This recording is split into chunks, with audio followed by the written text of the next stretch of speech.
뭐 싸우는 게야 뭐.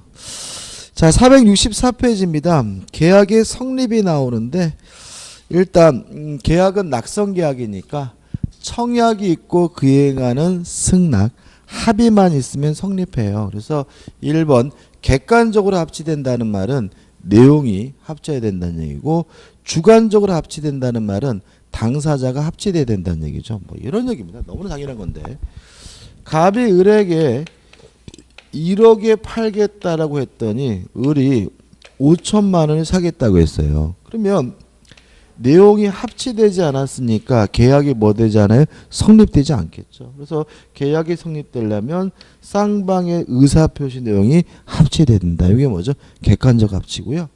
주관적 합치는 갑이 을에게 청약을 했더니 병이 갑에게 승낙을 했어요. 이럴 때는 계약이 뭐 되지 않아요? 성립되지 않는다. 청약을 받은 사람이 승낙을 해야 비로소 뭐죠? 계약이 성립된다. 이게 뭐죠? 주관적 합치고요. 그 다음에 핵심 판례 가지고 나오는데 큰 의미 없습니다. 보실 필요 없고, 우측에 불합의와 착오는 전에 우리가 했던 거예요. 법률행위 해석 이렇게 했죠. 규범적 해석을 해야 착오 문제가 생긴다. 만약에 자연적 해석을 해서 불합의로서 계약이 성립되지 않는다면 그때는 착오 문제가 발생하지 않는다. 이 얘기거든요. 근데 여기서 보면 좀 어려워요. 그렇기 때문에 나중에 우리가 다시 1월 달에 민법 총칙 앞에 들어 다시 한번 볼 거란 말이죠. 한번 쭉 보시면 되고, 그 다음에 넘겨보시면 청약과 승낙에 의한 뭐죠? 계약의 성립이 나옵니다. 일단 1번 청약이 뭐냐? 말 그대로 계약하자고 청약을 하는 것이고요. 핵심 판례 보시고 가번에서 청약의 확정성이 나오죠. 자, 이런 문제입니다. 아까 말씀드린 것처럼 계약은 청약이 있고 그에 응하는 승낙만 있으면 성립하는 낙성계약의 원칙이에요. 따라서 청약이 되려면 승낙만 있으면 계약이 성립될 수 있을 정도로 내용이 뭐가 돼요? 확정이 돼야 돼요. 만약에 그 정도에 이르지 않았다면 그것은 청약이 아니라 청약의 유인이라고 하고요. 이게 뭐죠? 가번 청약의 확정성이고, 나번 청약자와 상대방이 나오는데 요거는 은근히 시험 문제 잘 나오고요. 뭘 생각하시면 되냐면 커피 자판기를 생각하면 돼요. 큰 길가에 커피 자판기가 설치되어 있어요. 요새 커피 자판기도 잘 안 이용 안 하죠. 그죠? 커피 자판기 이렇게 설치되어 있으면 얘가 멀뚱멀뚱 그냥 서 있는 것 같지만 실제로는 커피 사세요, 커피 사세요, 커피 사세요. 뭘 하고 있는 거죠? 청약을 하고 있는 거죠. 누구한테요? 길거리를 지나다니는 사람에게. 따라서 청약의 상대방은 불특정 다수래도 상관이 없는 거죠. 그죠? 근데 좀 이따 또 나올 텐데, 그러면 이제 커피를 먹고 싶으면 자판기에다 돈을 넣으면 되잖아요. 근데 이건 뭐죠? 커피를 먹겠다라는 뭐죠? 승낙인데, 요 승낙은 누구한테 하냐면 자판기를 설치한 청약자에게 하는데요. 요 청약자는 물론 뭐 해야 돼요? 특정인이어야 하겠죠. 그렇지만 우리가 자판기에서 커피를 뽑아 먹기 위해서 자판기를 설치한 사람이 누구인지 알 필요는 없잖아요. 그죠? 따라서 청약자가 명시될 필요는 없다. 다시 말하면 청약자는 특정인이어야 하지만 누군지 뭐죠? 명시될 필요는 없고요. 청약의 상대방은 어떻게 해요? 불특정 다수라도 상관이 없다. 이런 논리가 나오고요. 이 부분은 뭘 생각하시면 쉽다고요? 커피 자판기를 생각하시면 쉽습니다. 다음은 청약과 청약의 유인이 나오는데, 다시 말씀드리면 승낙이 있으면 그것만으로 계약이 성립된다면 그것을 우리가 청약이라고 하고, 아직 그 정도에 이르지 않은 것은 뭐가 돼요? 청약의 유인이 돼요. 이거 외울 거 아니면 그냥 개념만 잡는 거예요. 용어 종류입니다. 그 다음에 우측에 보시면 2번 청약의 효력이 나와요. 자, 청약도 물론 뭐죠? 의사표시입니다. 따라서 상대방에게 도달하게 되면 뭐가 생겨요? 효과가 생기죠. 또 도달이 되면 효과가 생긴다는 말은 나번 상대방에게 도달된 후에는 더 이상 뭐 하지 못해요? 철회하지 못하겠죠. 그래서 하단에 보시면 B번 구속록의 내용에서 승낙기간을 정한 경우하고 넘겨보시면 2번 승낙기간이 정하지 않은 경우 이렇게 나오는데 간단하게 설명드릴 수 있어요. 자, 청약을 하면서요. 언제까지 승낙해다오 승낙기간을 정해서 청약하는 경우도 있고요. 아니면 그냥 우리 집 살래라고 청약을 했고 승낙기간을 정하지 않고 계약을 청약하는 경우도 있겠죠. 우리 집 살래? 그러면 이달 말일까지 얘기해 줘야 돼. 정할 수도 있고 그냥 아니면 그냥 우리 집 살래 이렇게 물어볼 수도 있죠. 그러면 언제까지 승낙을 해야 계약이 성립되냐면요. 승낙기간 내 그 기간 내에 승낙을 해야 비로소 계약이 뭐가 돼요? 성립이 되겠죠. 또 승낙기간이 정해져 있지 않으면 언제까지 승낙을 해야 계약이 성립하느냐. 상당한 기간 내에 승낙을 하면 계약이 뭐가 돼요? 성립이 돼요. 그러니까 이것도 바로 할 필요는 없고 그냥 추상적으로 상당한 기간 내에 승낙을 하면 계약이 뭐가 돼요? 성립이 되거든요. 그럼 또 이런 논리가 생깁니다. 자, 청약도 의사표시니까 도달된 후에는 뭐 하지 못해요? 철회하지 못하죠. 뭐 언제까지 철회하지 못하느냐? 승낙기간이 정해져 있다면 그 기간 내에는 철회하지 못해요. 왜요? 상대방이 그 기간 내에 승낙함으로써 계약을 뭐 할 수 있어요? 성립시킬 수가 있으니까요. 또 승낙기간이 정해져 있지 않다면 상당한 기간 내에 뭐 하지 못해요? 철회하지 못해요. 왜요? 상당한 기간 내에 승낙함으로써 계약이 뭐가 돼요? 성립될 수가 있으니까요. 복잡한데 추상적에서 이게 머리에 잘 안 들어오는데 큰 의미는 없어요. 그냥 청약을 하면서 승낙기간을 정했다면 그 승낙기간 동안은 뭐 하지 못해요? 철회하지 못한다. 왜냐하면 상대방은 그 기간 내에 승낙을 함으로써 계약을 뭐 할 수 있어요? 성립시킬 가능성이 있으니까. 만약에 승낙기간을 정하지 않았다면 상당한 기간 내에 뭐 하지 못해요? 철회하지 못해요. 왜요?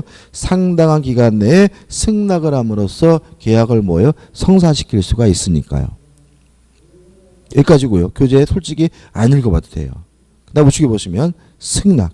의의는 읽어보시면 될 것 같고 가번 승낙의 상대방은 누구냐면 청약자죠. 승낙은 누구한테 해야 됩니까? 청약자에게. 따라서 커피 자판기에서 말씀드린 것처럼 청약자이어야 하고 특정이어야 하는데 그것이 가번 승낙의 상대방이고요. 나번 청약의 변경을 가한 승낙은 승낙이 아니라 새로운 청약입니다. 우리 집 1억에 살래라고 청약을 했더니 내가 살게 8천만 원에 요 말은 1억에 안 사겠다는 거죠. 8천만 원에 팔란 얘기죠. 따라서 변경을 가한 승낙은 거절과 동시에 뭐 한 거죠? 새로운 청약을 한 것으로 평가가 되고요. 그 다음에 넘기셔가지고 2번 승낙이 효력해가지고 박스 밑에 승낙기간을 정한 경우 해가지고 뭐가 나왔냐면 승낙기간이 정확하게 있으면 그 기간 내에 승낙을 도달시켜야 계약이 뭐가 돼요? 성립된다. 이런 말이 나와 있고 우측에 상단에 보시면 B번 승낙기간을 정하지 않은 경우에는 상당한 기간 내 승낙을 도달시킴으로써 계약이 성립된다는 말이 나와 있어요. 계속 반복입니다. 근데 문제는 뭐냐면 우측에 나번 해가지고 승낙의 효력 발생의 시기 해가지고 격지자 간의 계약 성립 시기인데 이렇게 돼 있죠. 격지 간의 계약은 승낙의 통지를 발송한 때 성립한다. 1. 발신주에서 531점.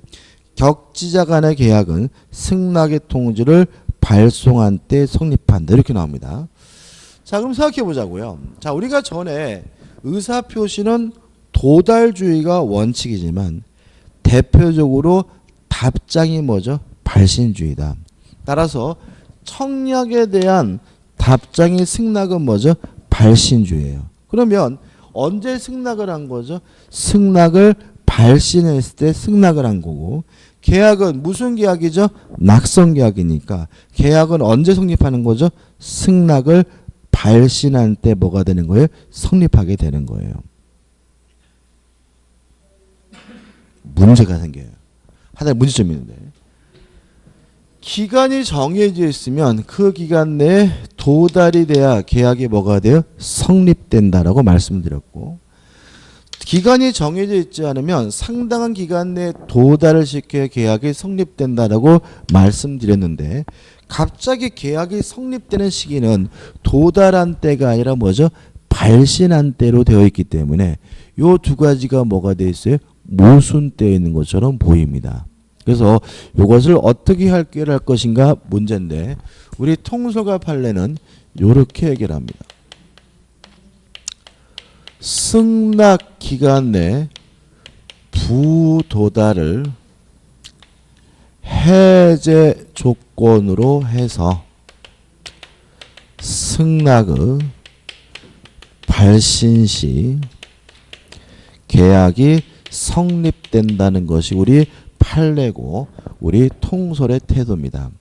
자, 해제 조건이 뭐였죠? 현재 효과가 있지만 조건이 성취가 되면 효과가 없어지는 게 뭐죠? 해제 조건이거든요. 따라서 이게 무슨 말이냐면, 일단 계약은 승낙을 발신했을 때 뭐가 돼요? 성립이 일단 되는 거죠. 성립이 되는데 만약에 승낙 기간 내에 도달하지 못하면 성립했던 계약의 효과가 어떻게 해요? 없어져 버리는 거다. 이렇게 이해하는 게 뭐죠? 통솔의 입장입니다. 자, 보세요. 갑이 을에게요 청약을 했어요. 청약을 하면서 날짜를 정한 거죠. 5월 2일까지 승낙을 해다오. 그랬더니 을이 좋다, 내가 네 뜻대로 하겠다라고 승낙을 했는데, 며칠 날 승낙을 발신했냐면, 예를 들어서 4월 20날 승낙을 발신했으면 일단 계약은 언제 성립하는 거죠? 4월 20날 뭐가 돼요? 성립이 되는 거죠. 만약에 5월 2일 전에 도달했다면 아무 문제가 없는데, 만약에 5월 3일 날 도달했다면 승낙 기간 내에 뭐 하지 못한 거죠? 도달하지 못한 것이니까 해제 조건이라는 말은 성립했던 계약의 효과가 어떻게 해요? 없어져 버리는 거다. 이렇게 되는 거예요. 이게 계약법에서 제일 난해한 부분이거든요. 우리가 따로 기억하시면 돼요. 계약은 언제 성립합니까? 승낙의 발신 시. 그죠? 다만 승낙 기간 내에 뭐가 돼야 돼요? 도달이 돼야 성립한 계약의 효과가 뭐죠? 유지가 된다. 이렇게 기억하셔도 되고요. 아니면 승낙 기간이 정해져 있으면 그 기간 내에 도달해야 계약이 뭐가 돼요? 성립이 되는데, 다만 그 시기는 도달한 때가 아니라 뭐죠? 발신한 때다. 이렇게 기억하셔도 돼요. 그죠? 그럼 이렇게 기억하면 되겠죠. 자, 5월 2일까지 승낙해달라고 뭐죠? 청약을 했는데, 만약에 그 기간 내 5월 1일 날 도달이 됐다면 계약이 뭐가 돼요? 성립되게 되는데, 그 시점은 5월 1일이 아니라 승낙을 뭐예요?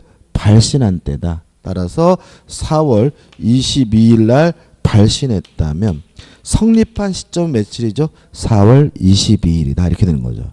다시 한번요. 승낙 기간 내에 도달해야 계약이 뭐가 돼요? 성립됩니다. 다만 그 시점은 도달한 때가 아니라 뭐죠?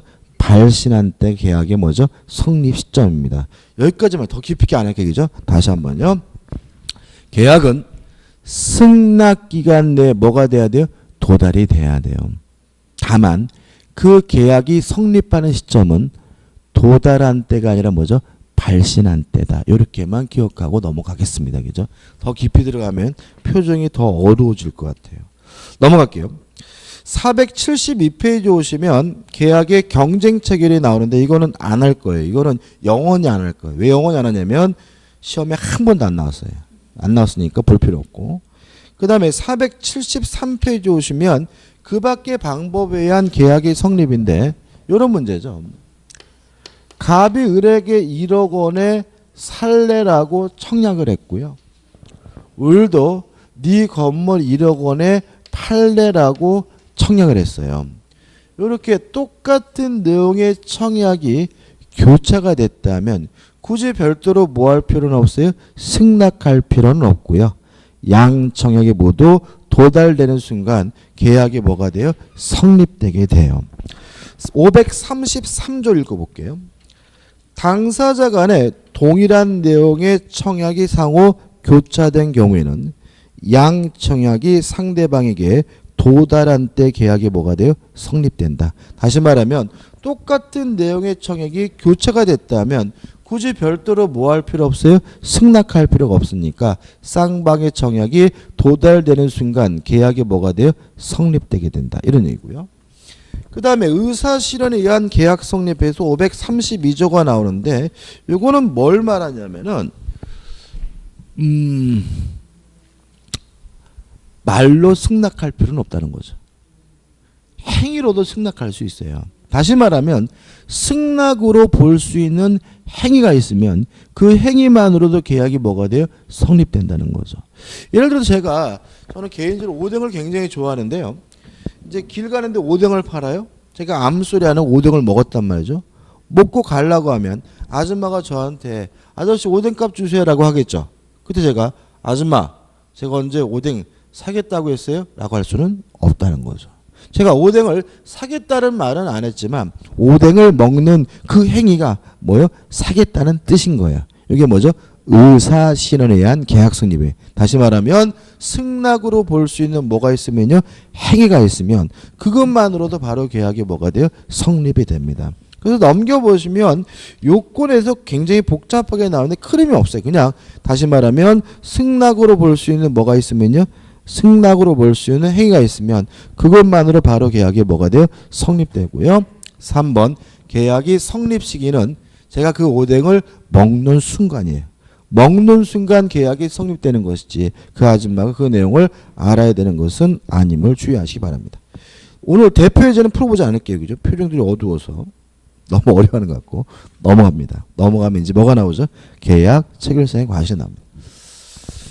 자, 여기서부터 이제 중요하다고 생각하셔서 접근하시면 돼요. 지금 우리가 청약 승낙 부분은 난해하게 느껴지는 이유가 아직 우리가 민법 총칙에서 의사표시 개념이 확실하지 안 잡혀서 그렇고요. 나중에 이제 다시 한번 민법 총칙하고 돌아오시면 그렇게 어려운 부분은 아닙니다. 아무튼 한 가지만 잊지 말자고요. 계약이 성립되는 시점은 언제죠? 승낙을 발신한 때다. 이건 잊지 마시고요. 자, 계약 체결사의 과실 책임은 이런 문제입니다.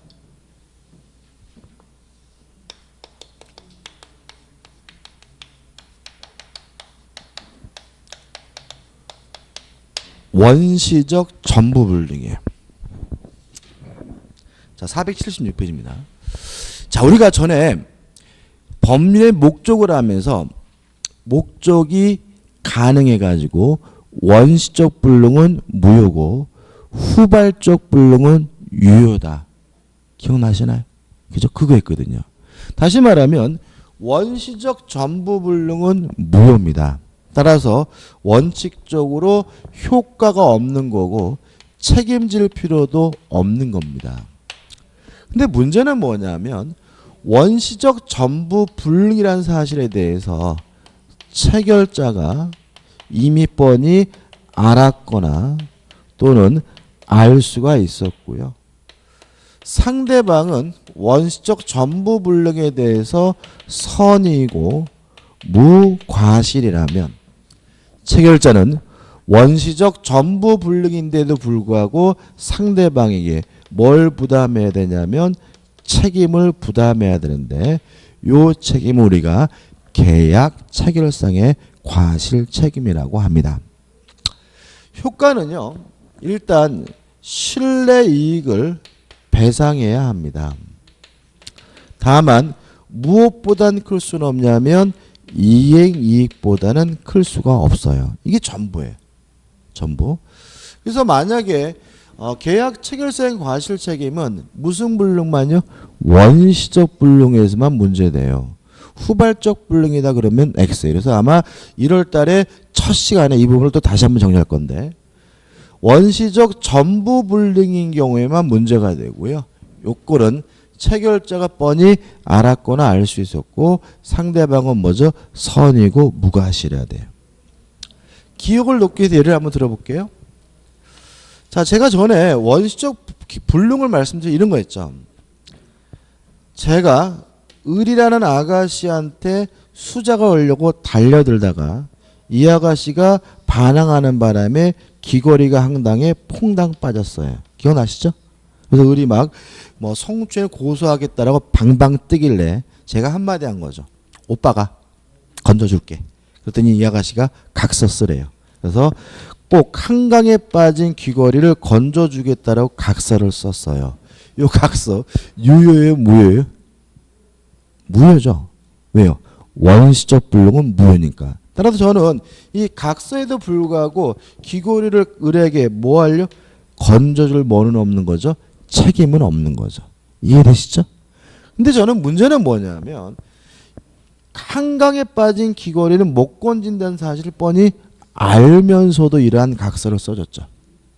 그러면 아가씨가 상대방이 저에게 계약 체결사의 과실책임 근거로 해서 실내 이익을 배상해달라고 청구할 수 있어요, 없어요? 있어요, 없어요? 없다. 왜냐하면 상대방도 뭐 해야 돼요? 선이고 무과하셔야 되는 거죠. 몰랐을까요? 몰랐으면 제정신 아니잖아요. 그죠? 명백히 뭐는 아니에요? 무과실은 아니에요. 그죠? 알 수 있잖아요. 그죠? 따라서 이것은 계약 체결사행 과실책임이 발생하지 않기 때문에 저는 아무리 각서를 써주고 지장을 찍었다 하더라도 귀걸이 건져줄 필요도 없고요. 못 건져준다 하더라도 계약 체결사행 과실책임 뭐 하잖아요? 부담하지는 않습니다. 이해되시죠? 자, 선이 상대방은 뭐 해야 됩니까? 선이고 무과실해야 됩니다. 끝. 근데 교재 보시면 의가 나와 있고요. 법적 성질해가지고 적용 범위가 나오고 판례들이 막 나와요. 이게 왜 판례들이 왜 나오냐면은 우리 학설이 요 계약 체결사행 과실책임을 원시적 전부 불능에 한정하지 않고요. 다른 부분까지 확대해서 적용하려고 해요.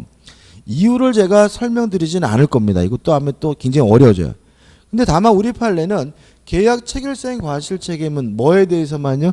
원시적 전부 불능에 대해서만 적용해야 된다는 게 판례 입장이에요.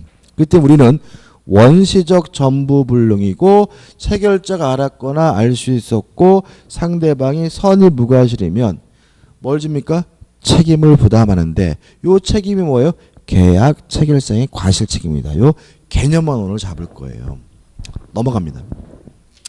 넘어가셔가지고 문제도 안 풀어볼 거예요. 482페이지 오시면 뭐가 나오냐면 계약의 효력이 나와요. 일단 1번 쌍무계약의 효력이 나오는데 쌍무계약이 뭐였죠? 쌍방 모두에게 채무가 있는 계약이 뭐죠? 쌍무계약입니다. 따라서 쌍무계약이 성립되려면 쌍방 모두에게 채무가 있어야 돼요. 이걸 우리가 이 성립상의 결련성이라고 해요. 이 결련성이란 말은 쉬운 말로 하면 관련성 이렇게 기억하시면 돼요. 참 말도 더럽게 어렵겠어요. 그죠? 관련성 하면 될 것 같은데. 그 다음에 또 쌍방의 채무는 동시 이행해야 되고요. 지가 안 하면 나도 못하겠다라고 뭐 할 수 있어요? 거부할 수 있는데 이게 뭐죠? 이행상의 결련성이고요. 따라서 한쪽의 채무가 없어진다면 일방의 채무도 어떻게 해요? 없어지게 되는데 이게 뭐죠? 존속상의 결론성입니다. 아무튼 쌍무계약이 성립되려면 쌍방 모두에게 뭐가 있어야 돼요? 채무가 있어야 되는 거죠. 이러한 쌍방 모두의 채무는 2번에서 동시 이행해야 되고 지가 안 하면 나도 못하겠다라고 뭐 할 수 있어요? 거부할 수 있는데 이걸 우리가 뭐죠? 동시이행의 항변권이라고 하는 거죠.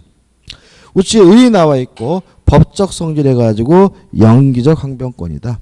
3번 성립 요건 해가지고 쌍방의 채무가 쌍무계약으로부터 뭐죠? 발생할 것. 내용 안 보셔도 되겠죠? 그 다음에 넘기셔가지고 나번 상대방의 채무가 어떻게 해요? 변제기에 있을 것. 왜냐하면 먼저 이행하기로 했다면 뭘 행사할 수 없어요? 동시이행 항변권 행사할 수가 없죠. 조금 어렵다고 느껴지더라도 극복해야 될 부분이거든요. 자, 한번 적어볼게요.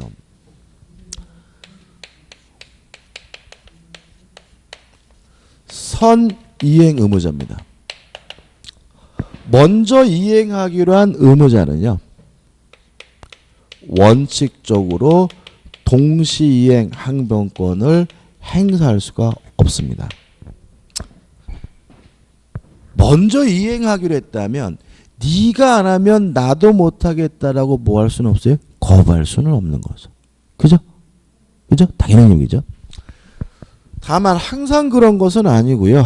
예외적으로 선이행 의무자도 동시이행 항변권을 행사할 수 있는 경우가 있어요. 두 가지인데 첫째, 상대방에게 이행이 곤란한 현저한 사유가 존재하고 있다면 선이행 의무자도 예외적으로 동시에 항변권 행사할 수가 있습니다. 두 번째, 선이행 의무자가 이행 지체 중 상대방의 이행기가 도래한 경우에는 선이행 의무자도 예외적으로 동시에 항변권 행사할 수가 있습니다. 이 두 가지 꼭 기억해 두시고요. 요거 가지고 우리가 사례를 좀 분석할 줄 알아야 돼요. 매매 계약은 쌍무 계약이죠. 그죠? 그래서 우리가 자전거를 50만 원에 계약을 했다 그러면 네가 50만 원 안 주면 자전거 못 주겠다라고 뭐 할 수 있어요? 거부할 수 있고요. 또 상대방은 자전거 안 주면 50만 원 못 주겠다라고 뭐 할 수 있어요? 거부할 수 있다. 이런 얘기잖아요. 근데 부동산 거래는 안 그래요. 한번 생각을 해보시면 갑이 A라는 건물을 가지고 있는데 을과 만나가지고 1억에 매매 계약을 하면 일반적으로 매매 계약은 쌍무 계약이긴 하지만 매매 대금은 잘라서 주죠. 그죠? 매매 계약을 하고 나서 중도금을 한 번 내진 두 번 나눠서 주게 되고요. 마지막으로 뭘 주는 거죠? 잔금을 주게 되고 잔금을 줄 때 이전 등기, 정확히 말하면 등기 서류를 교부하는 것이 뭐예요? 동시이행 관계인 거죠. 동의하시죠? 다시 말하면 잔금을 주러 간 날 만약에 등기 서류 안 주면 잔금 못 주겠다라고 뭐 할 수 있는 거예요? 거부할 수 있는 거죠. 중도금은 안 된다. 중도금을 주기로 한 날 네가 나한테 등기 서류 안 주면 중도금 못 주겠다라고 뭐 할 수는 없어요? 거부할 수는 없는 거죠. 왜요? 중도금은 등기 서류 받기 전에 먼저 주기로 한 뭐이기 때문에 선이행 의무이기 때문에 그래요. 그래서 원칙적으로 선이행 의무는 동시이행 항변권을 뭐 할 수 없는 거죠? 행사할 수가 없는 건 너무나 당연한 거죠. 근데 을이 중도금을 지급하기로 한 날 혹시나 싶어서 등기부 등본을 떼봤더니요. 갑자기 그 건물에 가압류가 설정이 돼 있어요. 그러면 바보가 아닌 다음에야 가압류 말소 안 하면 중도금 못 주겠다고 거부할 수 있겠죠. 그죠? 다시 말하면 상대방에게 이행이 곤란한 현저한 사유가 생겼다면 선이행인 중도금도 못 주겠다라고 뭐 할 수 있어요? 거부할 수가 있다. 이렇게 되는 거죠. 이해되시죠? 자, 근데 그 문제는 아니에요. 중도 가압류 같은 거 없는데요. 그냥 중도금 안 줬어요. 이행지체죠. 안 주고 은근각근기로 버텼더니 잔금을 죽이기로 한 날이 뭐죠? 도달했어요.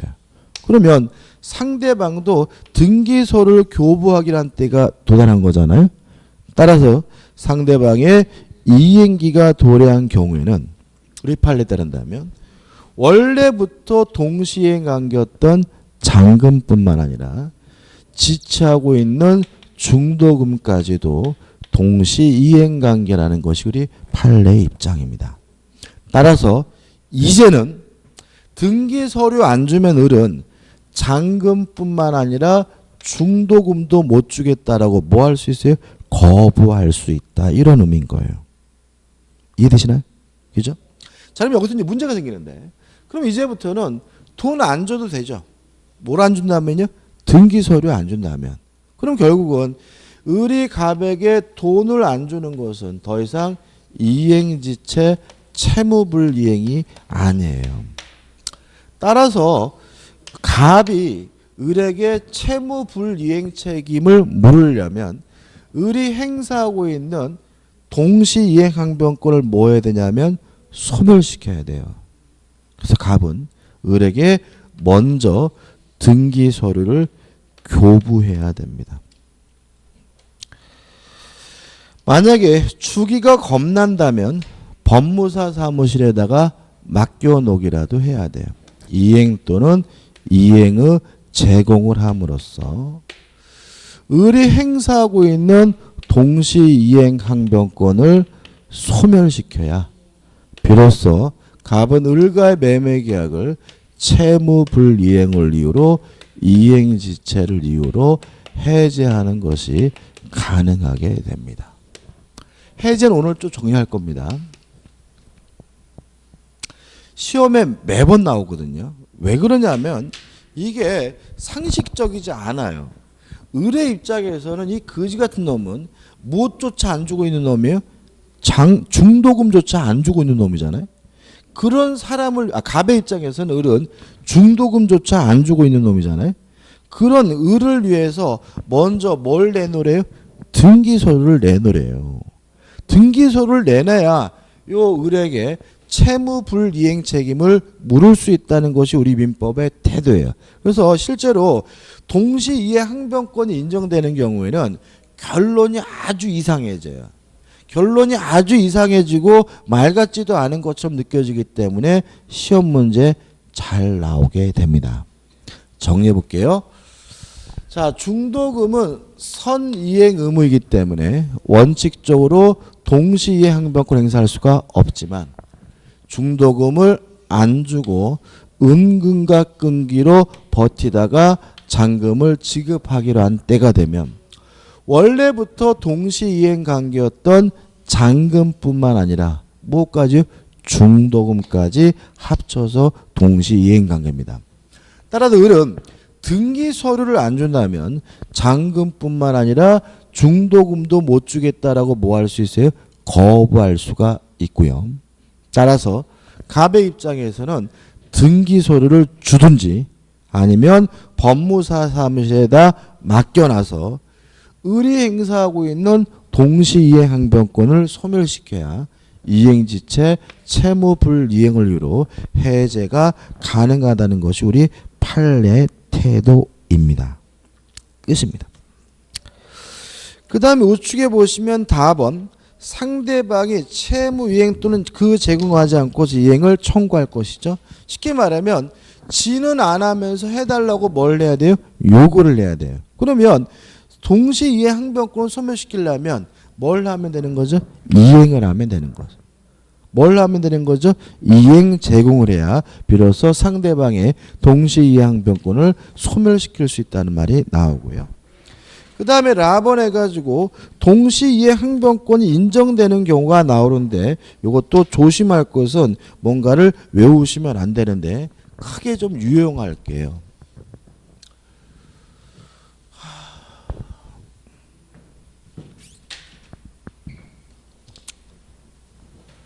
자, 언제 동시이행 항변권이 발생하느냐? 너무나 당연한 거기 때문에 교재에 안 나와 있지만 가장 중요한 것은 뭐죠? 쌍무계약이죠. 그죠? 그래서 아까 첫 번째 요건에서 쌍무계약으로부터 쌍방의 채무가 성립해야 된다. 이런 말이 나옵니다. 그래서 쌍무계약이 있으면 쌍방의 의무는 뭐죠? 동시행관계다. 그래서 뭐 매매다, 임대차다, 교환이다 같은 쌍무계약은 쌍방의 의무가 뭐죠? 동시행관계고. 그 다음에 두 번째는 원상회복이라고 기억하시면 돼요.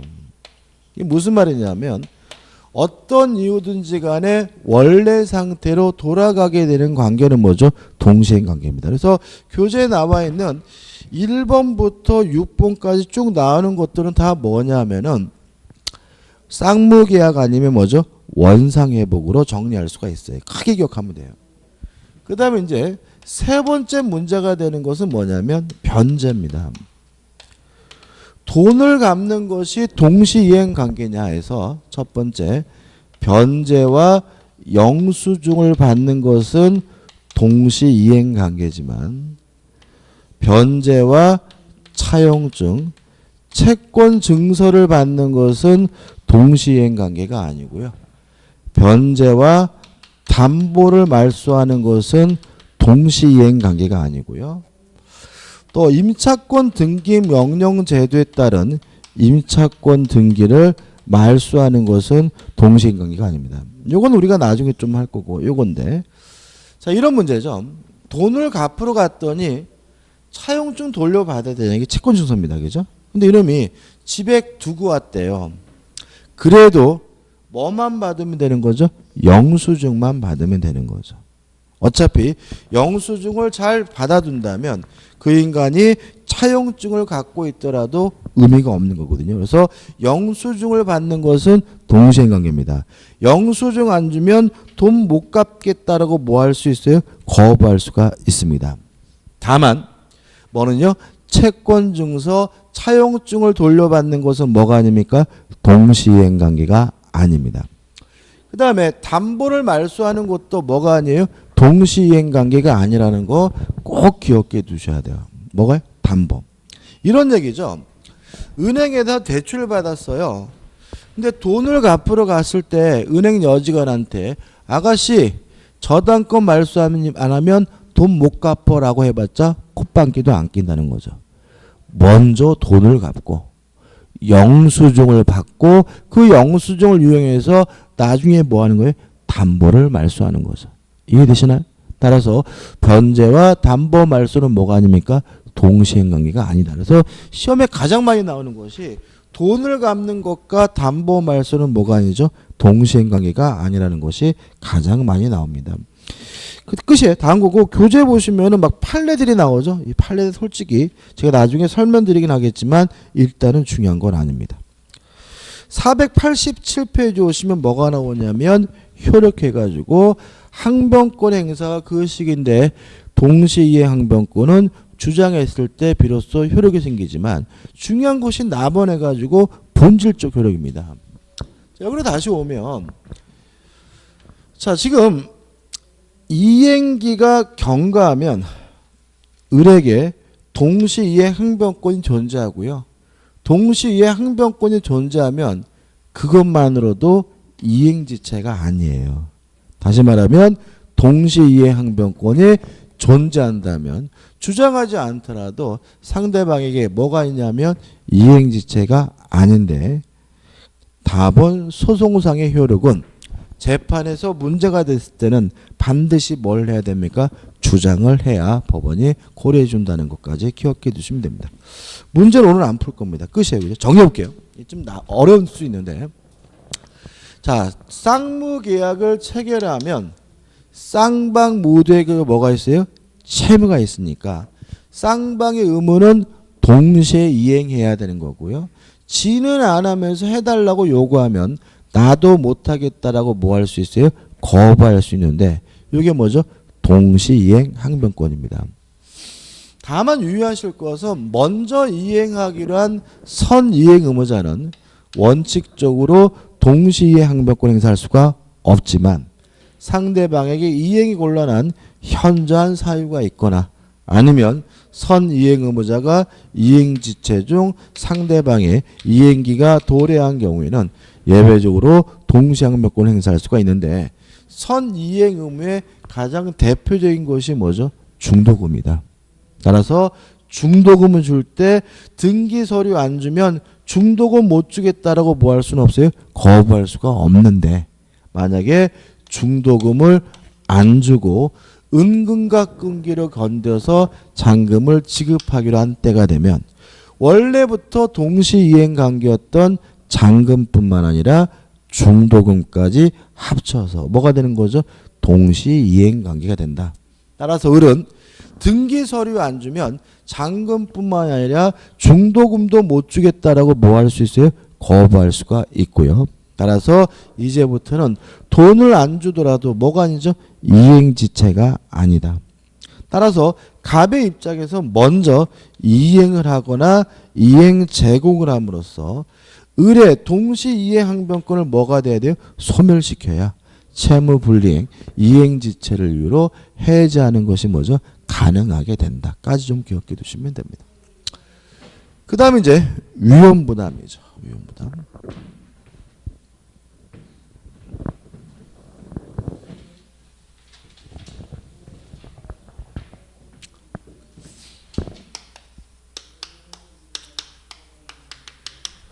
후발적 불능입니다. 후발적 불능은 유효합니다. 유효하니까 뭘 져야 돼요? 책임을 져야 돼요. 어떻게 책임을 질지는 둘로 나뉩니다. 후발적 불능에 대해서 채무자에게 고의나 과실이 있는 경우와 후발적 불능에 대해서 채무자에게 고의도 과실도 없는 경우로 나뉩니다. 만약에 채무자에게 고의나 과실이 있다면 이때는 어떤 책임을 부담하냐면 채무불이행 책임을 부담하고요. 이것도 좀 이따 볼 건데 채무불이행 중에서 뭐가 되냐면 이행불능이 됩니다. 후발적 불능인데 채무자에게 아무런 고의도 과실이 없다면 이게 뭐가 되냐면 위험 부담 문제가 됩니다. 따라서 위험 부담이란 후발적 불능이고 채무자에게 아무런 고의도 과실도 없을 때 누가 책임을 부담해야 되는지가 뭐가 되죠? 위험 부담 문제가 됩니다. 결론을 먼저 적어드리고 설명드릴 겁니다. 원칙 위험은 원칙적으로 채무자가 부담합니다. 다만 항상 채무자가 위험을 부담해야 되는 건 아니고요. 예외적으로 채권자가 그 위험을 부담하는 경우도 있는데 두 가지를 기억해 두시면 됩니다. 첫째, 후발적 불능에 대해서 채권자에게는 아무런 고의 과실이 없지만 채권자에게 후발적 불능에 대해서 고의나 과실이 있다면 이때는 위험을 누가 부담해요? 채권자가 부담합니다. 두 번째, 채권자가 수령지체 중에 후발적 불능이 된 경우에는 이때는 위험을 누가 부담하냐면 채권자가 부담합니다. 이게 결론이에요. 근데 이거 가지고는 문제를 풀 수가 없어요. 두 가지가 해결돼야 되는데 누가 채권자고 채무자인지가 해결이 돼야 되고요. 그 다음에 부담한다는 말이 무슨 말인지를 좀 이해하셔야 돼요. 그죠? 예를 들어 볼게요. 갑이 A라는 건물을 가지고 있는데 을과 만나가지고 매매 계약을 했어요. 매매 계약할 땐 건물이 멀쩡히 있었는데 매매 계약을 한 후에 예를 들어서 지진이 나가지고 건물이 없어졌어요. 우리 갑을 우리가 뭐죠? 매도인이라고 하고 을을 누구라 하죠? 매수인이라고 하죠. 그죠? 자, 그러면 매매 계약한 후에 지진 나서 건물이 없어졌으니까 후발적 불능이죠. 또 지진이 나서 없어졌다는 말은 누구에게도 뭐가 없는 거예요? 고의 과실이 없는 거죠. 이게 뭐죠? 위험부담인지 먼저 누가 채무자인지 채권자인지를 생각해 봐야 되는데요. 문제가 있어요. 매매계약은 쌍무계약이기 때문에 쌍방 모두에게 뭐가 있는 거예요? 채무가 있는 거예요. 그러면 쌍방 모두가 채무자이기도 하고 쌍방 모두가 뭐이기도 한 거예요? 채권자이기도 한 거죠. 그잖아요? 돈을 기준으로 하면 안 돼요. 지금 우리가 문제가 되고 있는 것은 요 건물이 없어져서 문제인 거잖아요. 따라서 여기서 채권자, 채무자를 따질 때는 건물을 기준으로 따지셔야 돼요. 우리가 보통 일반적으로 채권자, 채무자는 뭐 가지고 따지죠? 돈 가지고 따지거든요. 그러다 보니까 여기서 혼란을 갖게 되는데 지금 돈 문제가 아니라 지진이 나서 건물이 없어진 게 문제니까 뭘 가지고요? 건물을 기준으로 해서 채권자, 채무자를 따져야 되므로 채무자는 매도인이고요. 채권자는 누구냐면 매수인인 거예요. 이해되시나요? 다시 한번요. 쌍무계약입니다. 쌍방 모두에게 뭐가 있습니까? 채무가 있습니다. 따라서 무엇을 기준으로 하냐에 따라서 채권자, 채무자가 막 바뀌어요. 근데 지금 문제는 건물이 없어져서 문제인 거니까 건물이 없어진 건물을 기준으로 채권자, 채무자를 따져야 되니까 누가 채무자인 거예요? 매도인이 채무자예요. 매수인이 뭐죠? 채권자예요. 동의하시죠? 그죠? 그죠? 그 다음에 이제 부담한다는 말입니다. 자, 상식적으로 생각해보죠. 건물이 지진이 나서 없어졌다면 가분을에게 건물을 넘겨줄 수가 없겠죠. 을도 바보가 아닌 다음에 건물이 지진 나서 없어졌으니까 매매대금 안 주겠죠. 그러면 지진 때문에 피해보는 사람은 누구예요? 갑인 거죠. 그잖아요. 을은 건물을 못 사지만 돈 안 주잖아요. 돈 안 준다는 말은 뭐예요? 을은 손해가 없다는 거죠. 그래서 채무자, 매도인이 부담한다는 말은 결국 뭘 말하냐면 쌍방 모두 이행하지 않아도 된다는 얘기인 거예요. 쌍방 모두 이행하지 않기 때문에 결과적으로 지진 때문에 누구만 피해봐요? 매도인, 채무자만 피해보니까 위험은 누가 부담하는 거예요? 채무자가 부담하는 거예요. 이해되시죠? 그죠? 물론 을이 갑에게 먼저 대금을 지급했어요. 이행한 것이 있다면 이행한 것은 부당이득으로서 뭘 받을 수 있어요? 반환받을 수 있겠죠. 그죠? 그래서 할 필요는 없고 한 것이 있다면 부당이득으로서 뭐 받을 수 있어요? 반환받을 수가 있어요. 여기서 좀 문제가 생겨요. 예를 들어서 을이 갑에게 매매대금 3억을 미리 지급한 상태인데 지진 나서 건물이 없어지면 요 3억은 줄 필요가 없는 돈이니까 부당이득으로서 뭐 받을 수 있어요? 반환받을 수 있다. 이런 얘기잖아요. 동의하시죠? 동의하시죠? 돈 받기 쉬워요? 어려워요? 갑이 지금 어디 있겠어요? 초등학교에 있겠죠. 지진 나서 건물이 무너졌잖아요. 초등학교 가가지고 뭐예요? 지금 박스 깔고 앉아가지고 라면 끓여 먹고 있는 양반한테 가서 아저씨 저 왔는데요. 그거 돈 돌려주세요 하면 돌려주겠습니까? 이 미친놈아 지금 우리 딸이 지금 건물에 깔려가지고 이 사람이 죽었는지도 모르는데 이 자식이 어디 와서 돈 달라고 방방해 라고 할 가능성이 대단히 높아요. 그래서 뭘 규정하고 있냐면 이행한 것은 부당이득으로 반환받되 돈을 받기 어렵다면 갑이 뭘 받을 수 있어요? 보상금을 받을 수 있겠죠. 보상금이나 또는 보험과 같은 가치 변형물에 대해서 그러면 내가 준 돈 대신 이 돈이라도 넘겨주세요라는 대상 청구권이 인정된다는 것이 우리 판례 입장입니다. 그러니까 대상 청구권이라는 말은 대신 달라는 거예요. 그죠? 정리해 볼게요. 자, 쌍방 모두 뭐 할 필요 없습니까? 이행할 필요가 없습니다. 따라서 먼저 돈을 줬다면 그 돈은 뭐죠? 돌려받을 수가 있는데 만약에 돌려받기 어렵다면 아저씨 그러면 앞으로 받을 보상금이라도 나한테 넘겨주세요. 아저씨가 받을 보험금이라도 대신 넘겨달라는 의미에서 뭐가 인정이 됩니까? 대상 청구권이 인정된다는 거지 기억해 두시면 돼요. 끝입니다.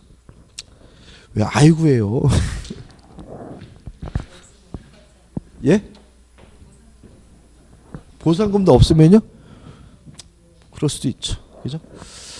자, 그 다음에 이제 이 문제가 아니라 이 매수인이 채권자 누구죠? 매수인이잖아요. 매수인이 깝죽대다가 과실로 불을 냈어요.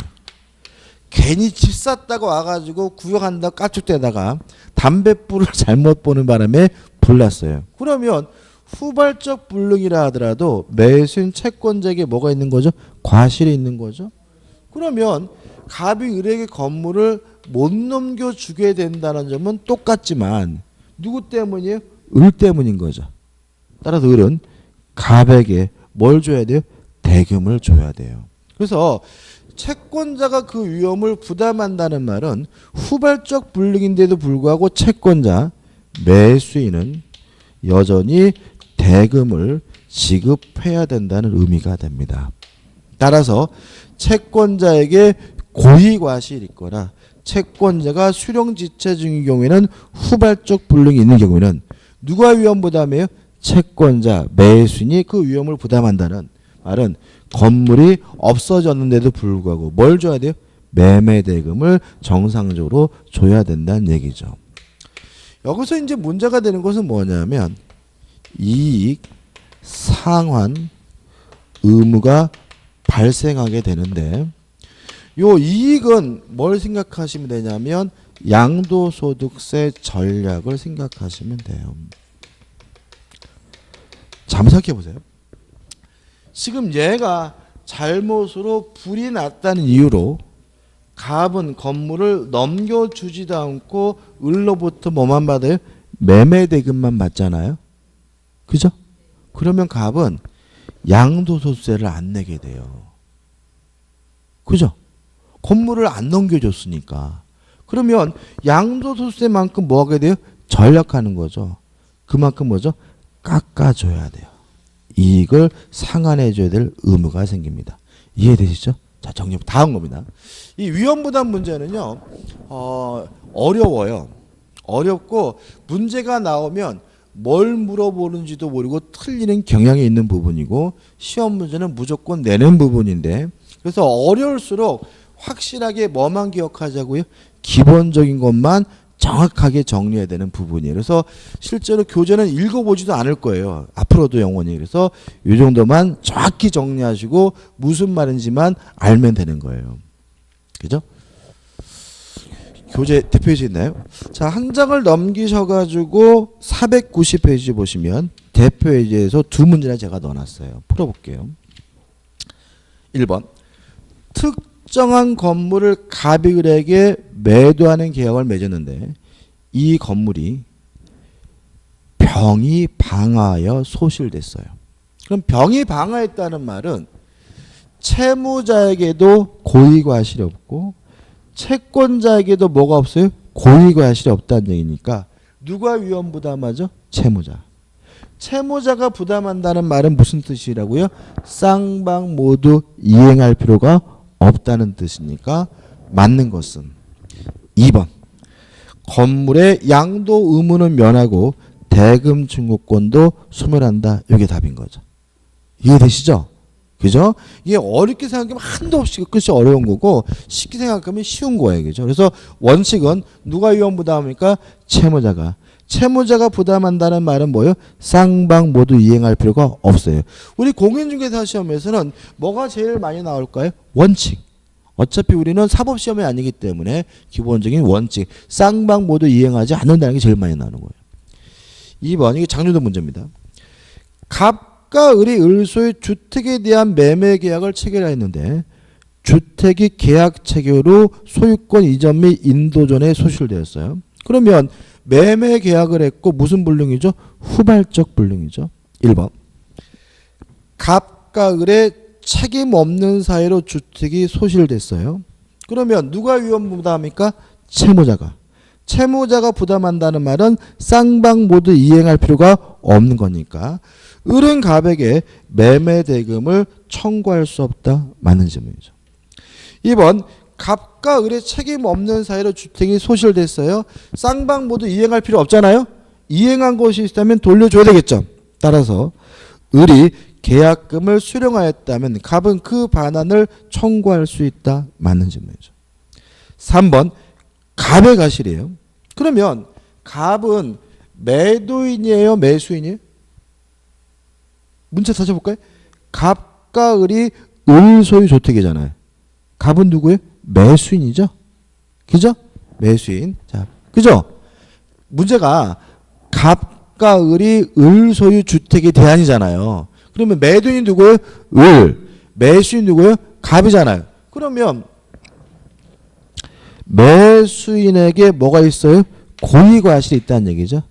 채권자에게 뭐가 있다는 얘기예요? 고의과실이 있다는 얘기죠. 그럼 뭘 해줘요? 돈 줘야죠. 따라서 을은 갑에게 매매 대금의 지급을 청구할 수 있다. 맞는 질문이죠. 4번 을의 과실로 주택이 소실됐어요. 을은 누구라고요? 매도인 채무자죠. 요겁니다. 채무자에게 과실이 있다면 뭐로 가요? 채무불이행 문제라고 하니까 채무불이행을 이유로 매도인은 뭐 할 수 있어요? 매수인은 뭐 할 수 있죠? 해지할 수 있는 거. 좀 이따 볼 건데. 따라서 4번 을의 과실로 주택이 소실된 경우 갑은 계약을 해지할 수 있다. 맞는 질문이죠. 5번 갑의 수령지체 중에요. 자, 요겁니다. 채권자가 수령지체 중에 후발적 불능이 되면 누가 위험 부담해야 돼요? 채권자가 부담해야 되고 대금을 줘야 되겠죠. 따라서 5번 갑의 수령주체 중에 갑과 을의 책임 없는 사이로 주택이 소실된 경우 을은 갑에게 매매 대금의 지급을 청구할 수 없다는 질문은 뭐죠? X에. 답은 뭐죠? 5번이죠. 그죠? 보시면 이게 아이씨 어려워 이럴 수 있는데 결국 해결하는 것은 뭐죠? 요게 전부예요. 그리고 실제로 우리는 공인중개사 민법이기 때문에 깊이 있게 들어가는 게 아니라 기본적인 틀을 완성했는지가 들어가기 때문에 이 정도를 정확하게 이해하시면 되고요. 좀 쉬었다가 제3자를 위한 계약을 보도록 하겠습니다.